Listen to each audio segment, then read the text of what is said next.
हजारों करोड़ का माल जाता है यहाँ से विदेशों में। सोना है ये सोना। इज्जत करता है लोग आपकी, इज्जत नहीं करते हैं, डरते हैं सब।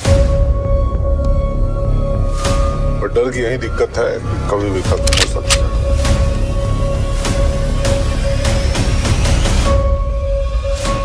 वो रविवार की सुबह थी। तारीख थी 31 जुलाई 2022। समय सुबह के 6:18 हो रहे थे। अफगानिस्तान की राजधानी काबुल के आसमान पर अभी सूरज की किरणें छाने की तैयारी कर रही थी। पूरे काबुल के ज्यादातर लोग ही नींद में थे, लेकिन शहर के आसमान पर सबकी निगाहों से दूर करीब 50,000 फीट की ऊंचाई पर एक अमेरिकन MQ-9 ड्रोन अपनी टारगेट के इंतजार में लगातार चक्कर लगा रहा था। ये ड्रोन तो बेशक आसमान में कोई चंद मिनटों से ही उड़ रहा था, लेकिन ये इंतजार पूरे 21 सालों का था।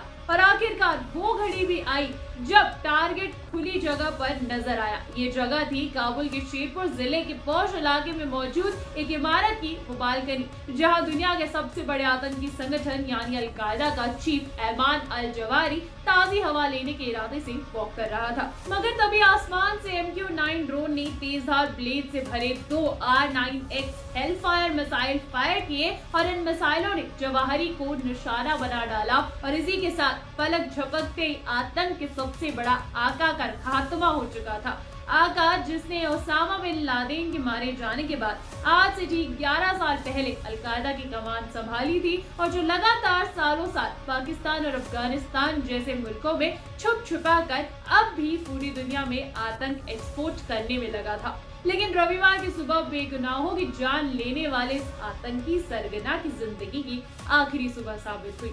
हेलफायर मिसाइलों से निकले ब्लेड्स ने 71 साल के इस आतंकी के जिस्म को छलनी कर दिया और इसी के साथ अमेरिका पर हुए अब तक के सबसे बड़े और सबसे खौफनाक आतंकी हमले यानी 9/11 के करीब 3000 पीड़ितों को इंसाफ मिल गया, क्योंकि ये जवाहिरी ही था जिसने ओसामा बिन लादेन के साथ मिलकर ट्विन टावर और पेंटागन पर हवाई जहाज से हमले की खौफनाक साजिश रची थी।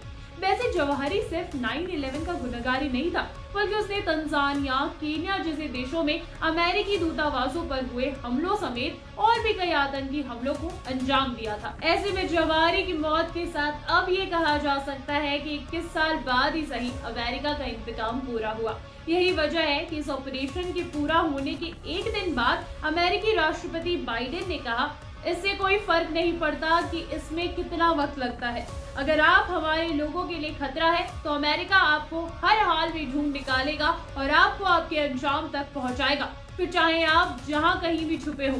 वैसे तो जवाहिरी जैसों को मारने का ये मिशन उसी दिन से शुरू हो गया था जिस दिन इन आतंकियों ने अमेरिका पर हमला किया था, लेकिन इस ऑपरेशन के आखिरी चरण की शुरुआत अब से कोई 6 महीने पहले तक शुरू हुई, जब अमेरिकी खुफिया एजेंसी CIA ने जवाहिरी के मूवमेंट को सही मायने में ट्रैक करना शुरू कर दिया था। अब अमेरिका के पास उसके सेफ हाउस यानी छुपने की जगह, उसके डेली रूटीन, उसके परिवार के एक सदस्य का ब्यौरा आदि सब कुछ था। अप्रैल महीने में अमेरिकी एजेंसियों को अल जवाहिरी और उसके परिवार के बारे में और भी खुफिया जानकारी मिलने लगी। CIA को पता चला कि जवाहिरी अब अपनी पत्नी और बेटियों के साथ काबुल के नए सेफ हाउस में शिफ्ट हो चुका है, जो कभी काबुल में रहे अमेरिकी दूतावास के बेहद करीब मौजूद है। CIA के मुताबिक जवाहिरी और उसके परिवार की सुरक्षा की जिम्मेदारी दुनिया के एक और बदनाम आतंकी संगठन हक्कानी नेटवर्क के जिम्मे थी, जिसके अल-कायदा और तालिबान जैसों के साथ बेहद अच्छे ताल्लुकात है। वहीं हक्कानी नेटवर्क, जिसके आका सिराजुद्दीन हक्कानी के पास इन दिनों अफगानिस्तान के गृह मंत्रालय की जिम्मेदारी है। ये समझा जाता है कि जवाहिरी इन दिनों जिस मकान में रह रहा था वो मकान भी किसी और का नहीं बल्कि इसी सिराजुद्दीन हक्कानी के किसी बेहद करीबी गुर्गे का है। पूरे 6 महीने तक CIA और दूसरी अमेरिकी एजेंसियां लगातार इस इमारत में अल जवाहिरी की मौजूदगी को कंफर्म करती रही। जासूस लगातार जवाहिरी को इस मकान की बालकनी में महीनों तक घूमते बैठते चहलकदमी करते देखते रहे और CIA उसके एक दिन के मूवमेंट का पूरा हिसाब किताब करती रही। अलग अलग इंटेलिजेंस एजेंसी से मिल रही जानकारी के आधार पर अमेरिकी जासूसों ने उस मकान का एक छोटा सा मॉडल भी तैयार किया जिसमें उन दिनों जवाहरी रह रहा था, ताकि उस मॉडल के जरिए उस मकान में उसकी मौजूदगी और मूवमेंट को अच्छी तरह से समझा जा सके और उसी के मुताबिक हमले की प्लानिंग की जा सके।